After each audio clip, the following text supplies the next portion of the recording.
You're listening to the Men's Health Foundation podcast. I'm David Watson. And I'm Marcus Boso. Men's Health Foundation is a nonprofit healthcare provider for all men, specializing in gay men's health here in Los Angeles. Each episode, we welcome members of our care team to discuss trending topics in medicine and wellness to help you take charge of your health. Welcome back to the Men's Health Foundation podcast. Mark and I today have our new guest with us, Preston Lopez, LMFT. He's our new behavioral health specialist here at Men's Health Foundation, bringing up a really interesting topic for us today, polyamory and ethical non-monogamy.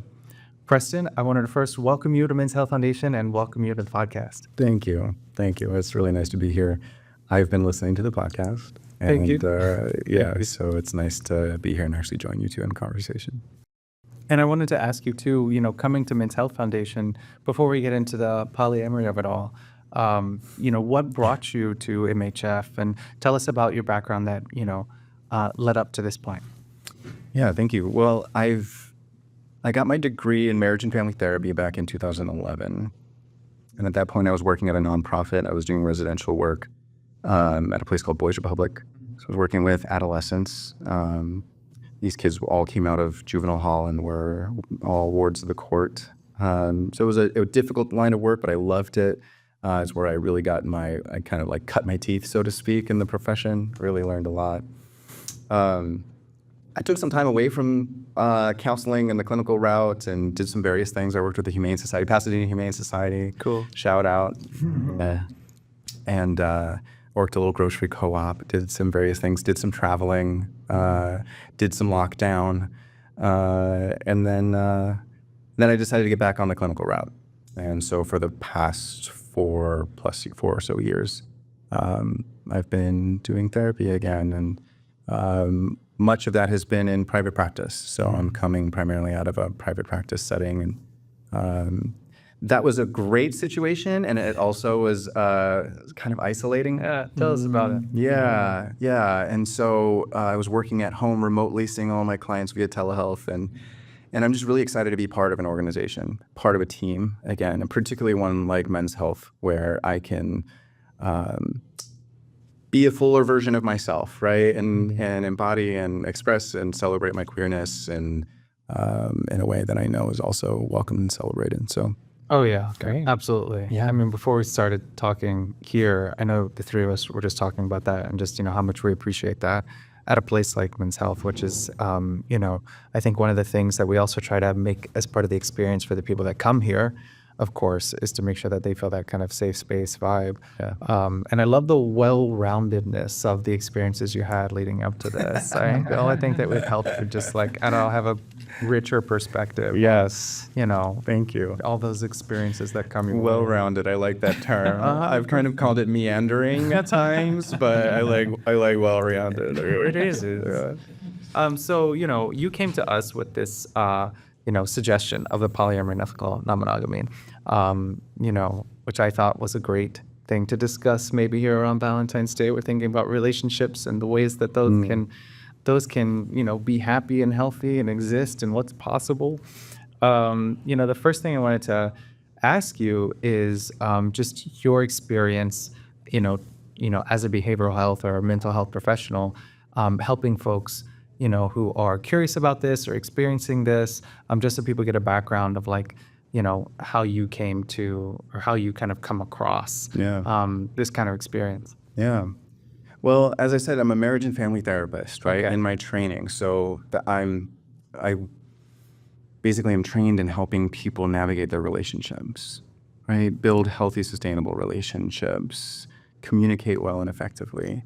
And so in practicing as a marriage and family therapist, particularly in private practice, and I was in the East Bay area up in Northern California, I mean, you gotta be familiar with the topic. You gotta get familiar with the topic, right? Because it's becoming more and more mainstream, right?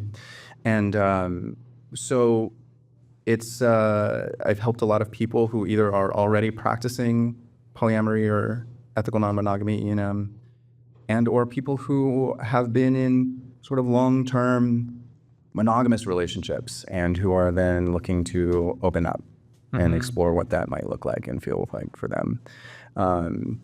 So it's been a real honor to work with so many folks and support them in their journey and process and in the joys and the challenges of it. So yeah, that's kind of how I have come to it. And as we're talking about things, like we use that acronym E&M, and we talk about polyamory. Some of these other, I just kind of want to get the sort of the glossary, the vocabulary out of the way, just the jargon here. Yeah. How do you define what ethical non-monogamy is?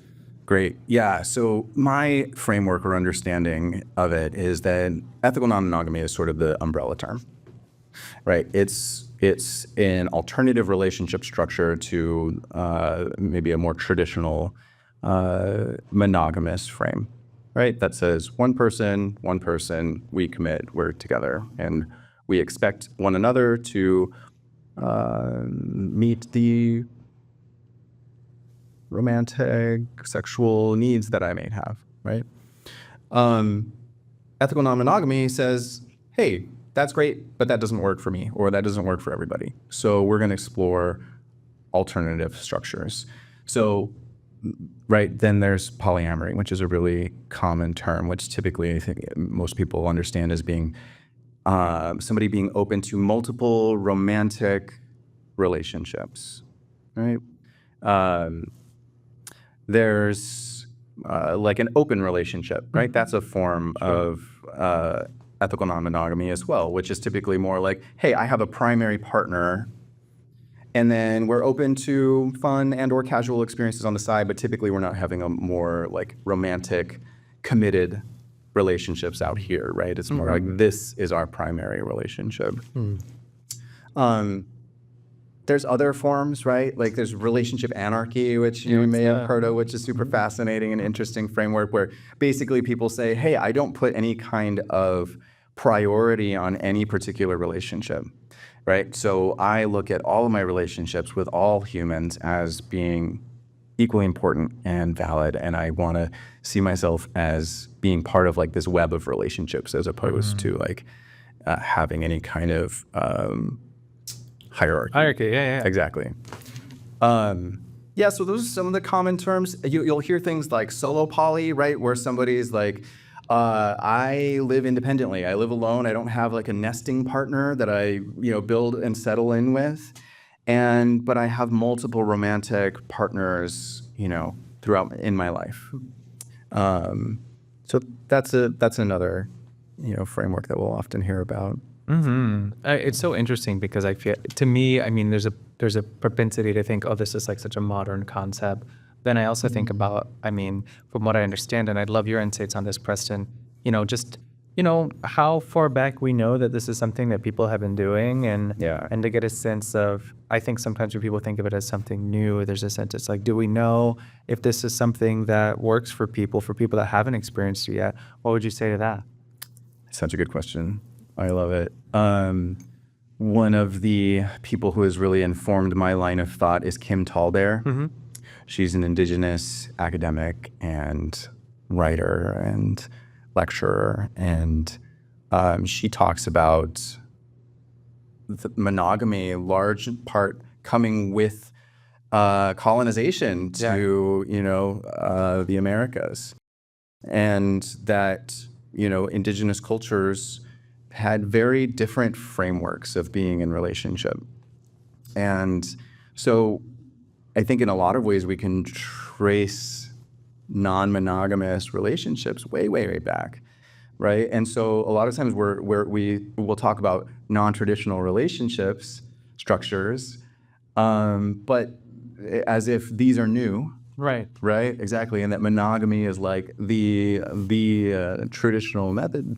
But I think that there's a lot of different cultures throughout history that have looked at relationships very differently and have not had such a strict definition of partnership and relationality. Sure. Yeah. That makes a lot of sense. And I feel like I've read a lot to the same effect.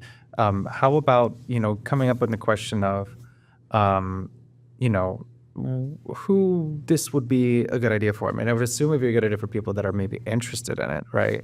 But are there other qualifiers that you think would come to mind as far as like who ethical non-monogamy is, who's a good candidate for that? Yeah. Great question as well. So I first want to be really clear that, Sure. right, that monogamy works really well for a lot of people, right? I've met some people who are like very staunch non-monogamist who basically are like, monogamy is The problem. bondage and it's a problem. Yeah, exactly. So I don't come from that point of view, right? I think that monogamy works really well for a lot of people, and that's great. But it's not for everybody. And so for those who find that they want to explore alternatives, that they have curiosities for, or that they are just recognizing that, hey, having one partner and expecting that person to meet all of the varying needs that I have for intimacy and connection, whether that's purely emotional or whether that's sexual, it feels unfair to them, or it just doesn't feel realistic to put all those expectations on one person. And so they're willing and open to seeing if they can create a situation where they can explore those needs getting met elsewhere. I would say that it works best for folks who are good communicators, right? People who have good boundaries, are willing to set and establish good boundaries, because there's a lot of that, right? Relationships take work. Yeah. Relationships take work. And if you have multiple relationships, then there's more work. Right. So I think being able and willing to, whether you already have those skills or whether you're willing to build those skills around communication and having difficult conversations. So that's a big part of it. You know, sometimes you have to have difficult conversations, difficult emotions come up, and being able to talk about them vulnerably and transparently, I think is really, really valuable and really important. I was interested to hear too, talking about the idea of like setting boundaries. I think a lot of folks, when they would think about polyamory or ethical non-monogamy, there's a sense of like what most people would think of as the boundary as you have one partner. It's like, well, we don't have that. So what boundaries would exist in polyamory or ethical non-monogamy? Like I'm trying to think of folks who maybe aren't experiencing this right now. Maybe they'd have a little less like lived experience with this. So, speaking to those folks, what are some good examples of like the important boundaries to set in this kind of experience? Yeah. Well, first and foremost, I would say it's about setting and finding the boundaries that work for you. Okay.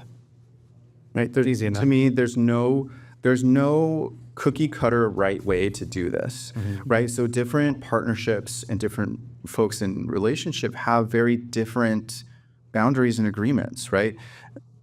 And those agreements might be around how much time you spend with other partners, right? Like say we're in a committed partnership and we make sure that our weekends are dedicated to just us, right? So we don't go on dates, we don't have other connections on the weekends. Like that's just for us. That's like one small example, right? But finding those agreements that work, that create a structure where both people feel safe, where both people are in agreement, or all people, right? Or not just two, are in agreement, I think is really important. So various things to keep in mind, right? Boundaries around sexual health, right? Having good quality conversations around whether it's being on PrEP and doxy-PEP and using protection, right? These are important boundaries to agree upon, right? To make sure that all partners involved are on the same page and know what the expectations are.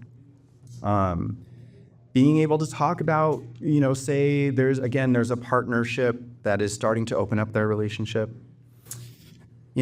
Some people are fine with a partner going on dates and building more of a serious relationship with somebody. Some people are like, no, that doesn't work for us. We really just want, more like casual encounters on the side instead of like building actual relationships. Okay. Right? So those types of conversations I think are so important to have. Just like, what are the expectations? Make sure we're on the same page. Make sure that both parties or all parties get to check in with themselves around what their needs are. Because ultimately, I think this is an exploration of being really honest and transparent with what our needs are and then being willing to advocate for our own needs in a healthy way. That's good. Speaking of advocating for yourself, I know, and sometimes in relationships, whatever type it is, there can be feelings of jealousy and things like that. So when that comes up, what can you say about how to navigate that? And maybe is there something that you can balance jealousy with as you're going through this? Yeah, well, I would say first and foremost that jealousy is very common. It's very natural, right? It's if somebody who's practicing non-monogamy finds themselves feeling jealous, it doesn't mean it's not for them, right? Yeah. It just means that there's something internally that is needing some attention, and it's good to explore what that might be. So, I think jealousy comes in different forms. Well, first of all, it's usually a whole conglomerate of different emotions, from fear and anger and sadness, kind of all jumbled up in there. But it can come, I think often it comes from an experience of not getting one's own needs met, and then recognizing that a partner or other partners are getting certain needs met. Wow, you're going out and you're getting your needs met and you're connecting with this person, meeting their needs, but I'm over here and my needs aren't getting met, and I'm feeling lonely, and I'm feeling sad about that, and now I'm feeling frustrated about it, right? So I think using jealousy as an opportunity to check in with, are your needs getting met or not? And be really transparent about that. I think jealousy can also come from certain forms of insecurity, right? Whether that's internal insecurity of I'm measuring myself against other people and I'm not feeling enough for my partner or partners, right? That can be a real indicator of like, hey, there's some parts of me that need some validation and some love and some attention, right? And getting support, whether that's through friends, whether that's from partners, whether that's from a good therapist, can be really, really valuable. And I think jealousy can also be rooted in a certain like insecurity in the relationship, right? Maybe full trust hasn't been built yet. And I don't really trust that my partner or partners are actually holding up their ends of the bargain or keeping to the agreements that we have established, right? So there can be that insecurity that is relational, right? And so working to build trust, right? Working to build trust through clear communication, through transparent and vulnerable dialogue, through setting certain expectations and then allowing your partners to meet those expectations, right? Trust gets to be built. And I think in some of these ways, then we can start to overcome experiences of jealousy. As well as there's this term compersion, which is this notion of I find joy or some satisfaction in seeing my partner or my partners experience joy and satisfaction. Even if they are being satisfied elsewhere, or they're getting needs met elsewhere, or they are finding love and joy and connection outside of our immediate connection, that I can celebrate that because I love them as an autonomous person. I don't own them. I celebrate their individuality and their independence, and it's okay that they are making these various connections, right? So the more we can try to focus on the love that we have for our partners and that we want to see them happy, I think that can also really help be a solve to some of those jealous feelings that end up coming up. That's great. It is. Do you have any like advice for people how they can is there like a practical tip for how to people approach that? To me, I always fall back on getting support. Sure. Talking it out, right? Getting a support. Don't try to do it alone. Okay. I mean, I think that's so much of what we're talking about here, right? Is like we don't have to do anything alone. We don't have to do this alone. We can get support. So being able to talk it out, getting a good therapist, whether that's a relational therapist, a couples therapist who can help you navigate those difficult feelings when they come up, whether it's talking to friends and people who are supportive and understanding of these forms of relationship, talking about it with your partners, being vulnerable and honest about that. But then, as far as like some real practical, things you can do, I think literally it was like just writing it down, writing down what I'm feeling. I'm feeling this way, right? I want to celebrate and love and support my partner. So let me also write down, what I love about them, why I care about them so much, and why I want to see them happy. I think sometimes just kind of getting it out on paper and not just having it floating around amorphously and spinning in my thought process can be really valuable. Do you think it has any more value to write it down versus like type it? Oh, typing works just as well. Yeah? Okay. Yeah. My journal is a running Word document, like I definitely utilize that practice. It's so much faster for me than trying to handwrite. That's good. Yeah. Okay. I love that. What's funny about this to me is I feel like some of these things kind of, I think, come up outside of the scope of polyamory and ethical non-monogamy and just into like healthy relationships. Absolutely. Yeah, absolutely. Right. That's I like that you're bringing that up because I think that there has been a lot of stigma about non-monogamy and, but when it comes down to it, what we realize is like, we're all just human doing human things and having these experiences, and it's not just some wild romp. It's like, real people having real connections and real emotions and all the joys and challenges that come with it. Mm-hmm. I want to talk about the stigma a little bit, just to like acknowledge it. Yeah. I think that there's this sense, and I'm not sure how you would want to unpack this, but I do perceive that there's certainly a sense at times of judgment for folks involved in this experience, or maybe a suspicion that it's not something that anyone could sustain or be happy with. And I wanted to just ask if you've observed some of those same stigmas, or what stigmas you have observed, and just what, from your perspective as a mental health professional, working, specializing in relationships, maybe debunking some of those from what you've actually seen. Yeah. Well, I would say that, first of all, ethical non-monogamy is not just a hall pass. Yeah. Right? So like, go do whatever. And I know you all had a really lovely conversation with Brandon about sex addiction and compulsive sexual behaviors. And I want to be really clear that this isn't about just, giving yourself a stamp of approval to go do whatever. If you are having struggles with sexual addiction or sexually compulsive behaviors, get some support. Like, do some work around that. This is not about just saying, hey, go do whatever you want, even if that ends up hurting you and or hurting others, right? So that's not what this is about. That's where I think that ethical piece really comes into play, right? That this can be navigated in a really healthy, transparent way that really honors and respects everybody involved. So in terms of the stigma, yeah, right, there's all kinds of judgment and stigma. And I think that's starting to loosen, right? This is becoming a much more mainstream topic and experience.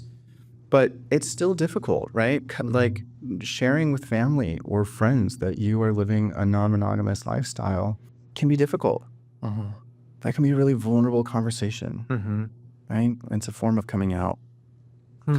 And so I think making sure that you have supportive community, right? People in your life that do understand where you're coming from and what you're doing and why you're doing it. I think that's so important.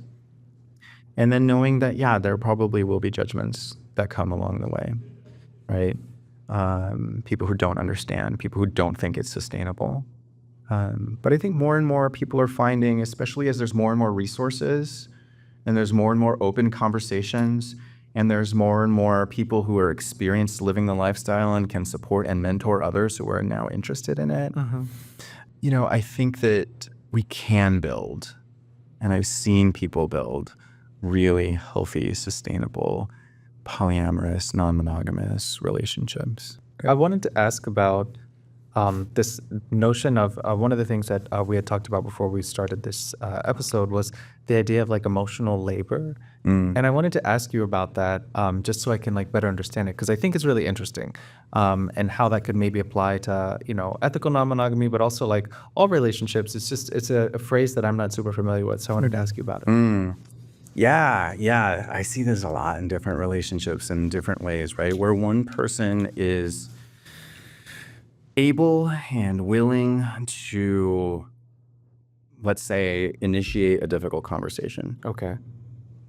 Right? That requires some emotional labor. You got to prepare yourself for it. You got to, sit your partner down and have that conversation.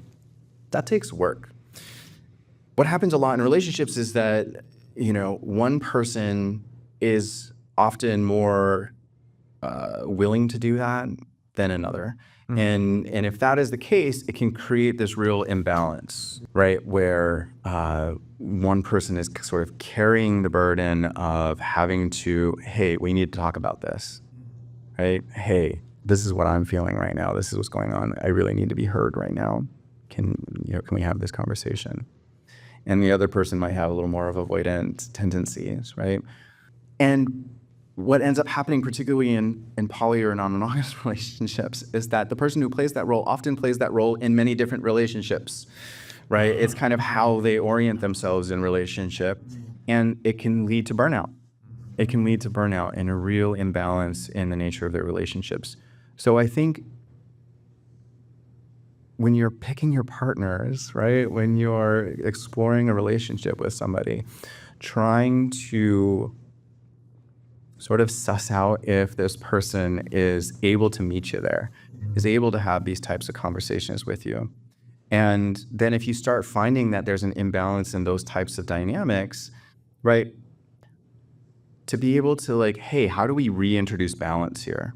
I don't want to be the one who always has to like do this work. I want us to do it together. I want us to hold it together.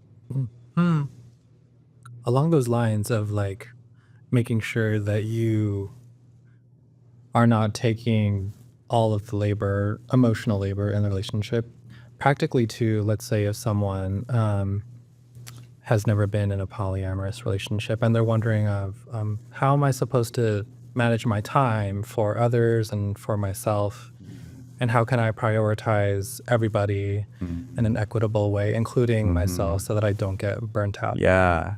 So important. So important, right? Yeah. Yeah, like getting comfortable with disappointing people at times. Yeah. That wasn't Bell bowing. Yeah. Getting comfortable with, disappointing people. I think that's really important because you're going to have to say no sometimes. You're not always going to be available. And people might have feelings about that, and that's okay. They're allowed to have those feelings, right? But really, I think first and foremost, your point about prioritizing your self-time, right? Making sure you're attending to yourself. Do you spend time alone? Are you able to spend time alone? What is that like, right? Making that time for yourself. And then when it comes to your relationship structures, right? Like, let's say somebody has a more nested partner. Like, hey, this is the person that I am, we're blending our finances, we're living together and paying rent or buying a home or we're having kids, right? Like, how do we create situations where we're prioritizing us, right? And if we have other relationships on the side, how do we schedule this as such, right, that we make sure that our relationship is staying primary, right? So again, that can be, hey, we make sure that we have dinner together every night. And then if somebody wants to go out and hang out with somebody else, great. Or it's weekends we spend together. Or we make sure holidays, we spend our holidays together, right? Whatever it might be. But again, just having open, frank conversations and then coming to mutual agreements of like, hey, this is the expectation that we are going to prioritize this time with one another. In order to sort of safeguard what it is that we have. Okay. So it sounds like the approaches to time management will flow out of the circumstances between the partners, whether they're nested primary partners or things like that. Yes. It'll There are different approaches that work for different situations. Absolutely. Absolutely. And again, and it's going to come down to what works, right? What works for you? What works for you and your partners? Maybe some partnerships don't need a whole lot of actual time together, and they are able to allot more time, elsewhere. But they know that they have a solid base of commitment and partnership that feels good that they can fall back on, right? So it's just about finding what time you can allocate where in a way that works. Gotcha. And there's going to be bumps along the way, right? Like, it's always a work in progress and process. Like, Allow for that, I guess. so yes, you got to allow for it. You got to allow for the fact that like you're going to have to figure it out as you go. You're going to have to renegotiate your agreements with your partners, right? Being able to sit down and have check-ins and updates and update those agreements and those expectations, so valuable and so important. I think having regular check-ins is so valuable. What's so funny to me, I feel like throughout all of this, is that I feel like this is just good advice for all kinds of relationships. Absolutely. Yeah, and I think maybe that takes some of the stigma or like the mystique that might exist for some people of polyamory or ethical non-monogamy, to think that, oh, okay, well, the more that you talk about this, the more it's like it doesn't seem as like different as I would have expected it to be from monogamous relationships in some ways. Absolutely. Right. Again, it's non-monogamous folk aren't some kind of different breed, right? Like, we're all humans who relate similarly. I do think that it affords a really interesting opportunity to explore oneself in different relationships. Different parts of me get activated in different, say, with my best friend Bethany, right? Or with my other best friend Paul, or with my husband Michael, right? Like, just certain parts of me feel more comfortable in ways that I express myself, and the dynamic that we create get to come to life there. And so I think that in non-monogamous or poly relationships, we get to explore those different parts of ourselves in relationship, sexually, right? One sexual partner might have certain, like, this is where I explore this form of connection. And over here, I get to like explore a completely different part of myself. Yeah. And because this person has a mutual interest over here, and I get to like tap into that, right, and explore that. So yeah, I find that people really have, within this framework, just get to explore themselves in some really, really interesting ways. Great. Yeah. Do you have any like advice as we start to kind of wrap up on the time that we have today, for people listening? Any like, final messages for folks here? I mean, I know I've already said it, but build community, right? Find like-minded people. Like, that's so valuable and so important. I think finding a skilled therapist or a mentor of some sort, somebody who can like actually support you and facilitate through the specifics, I think is really, really valuable and so important, because we don't have a lot of role models of this, right? Like, it's still, again, when it comes to it being more socially acceptable, it's very new. And so there's going to be challenges that come up, right? There's going to be difficulty. This isn't just, it's not all fun and games, right? It's not all fun and games. Some difficult stuff's going to get turned up, and it's really important to make sure you're getting support through that. And then just have fun, explore your needs, be honest with what you need, right? Advocate for those needs. You only live once, and now's the time to explore those things. Awesome. I think that's a great ending. I love that. I think that's a romantic way of looking at life, which I think is a nice way to close our Valentine's Day week conversation with you. Preston Lopez, thank you so much for joining us, for talking with us about ethical non-monogamy and polyamory in a way that I feel like showed me so much of, again, just good ideas as far as healthy relationships with ourselves and with the people that we care about, regardless of what other phrases are involved to define what's going on here. And just these topics of like boundaries and compersion. I also, of course, want to make sure that we take a second to mention sexual health and safety. Of course, that's a big thing that we emphasize here at Men's Health Foundation with the resources that we have. I think that it could be fairly self-explanatory that the significance of that, just with having multiple partners in any capacity, but also in taking care of ourselves, right, as a bottom line. And I'm so excited for us to have more conversations with you soon, Preston. I'm so happy you're here with us, WHF. Thank you. Thank you. Thank you for listening to this episode of the Men's Health Foundation podcast. The information and opinions shared in this podcast are for educational purposes only. For medical advice, please talk with your primary care physician or a medically licensed professional. To learn more about Men's Health Foundation, please visit our website at menshealthfound.org. You can also follow us on Instagram at Men's Health Found and subscribe to our YouTube channel.